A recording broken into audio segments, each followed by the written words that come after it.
4.3의 광풍을 겪은 뒤 살기 위해 일본으로 밀항했다가 억울하게도 간첩으로 내몰린 사람들도 있습니다.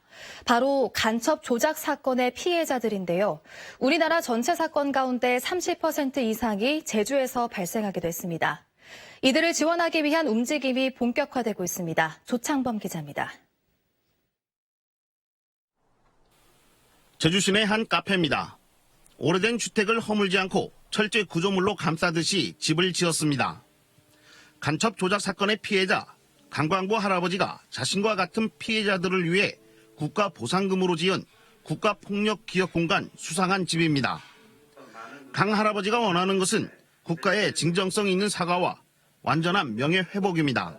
우리가 재심을 받아가지고 무죄는 받았지만은 국가로부터나 우리를 수사했던 그 수사관으로부터는 진실된 그 사과를 못 받았고요. 강 할아버지와 같은 간첩 조작 사건 피해자와 유족들을 지원하기 위한 조례 제정이 전국에서는 처음으로 추진됩니다.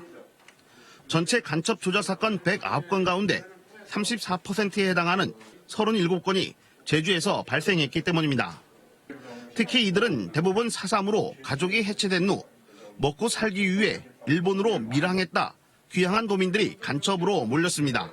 비율로만 보면 34%인데 당시 요 2006년도에 제주 인구가 전국의 1%라고 가려간다면 인구 대비로 비하면 어마어마한 비율로 간첩으로 조작된 사건입니다. 하지만 풀어야 할 과제가 많습니다. 피해자와 유족들에 대한 실태조사는 물론 기록 보존을 위한 기념관 건립, 교과 과정의 인권교육의 내용으로 포함돼야 하기 때문입니다. 또 피해자와 유족들을 위한 건강실태조사와 의료지원 사업, 생활보조금 지급 등을 위한 조직도 필요한 것으로 지적되고 있습니다. 우리 4.3위원회도 비상근이긴 합니다만 4.3위원회를 두고서 4.3 사업들을 관장하고 있거든요. 심의의결. 그래서 여기서는 지금 심의의결 기구를 하나 두셔야 돼요.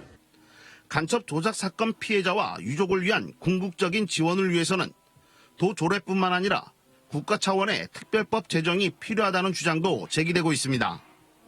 JIBS 조창범입니다.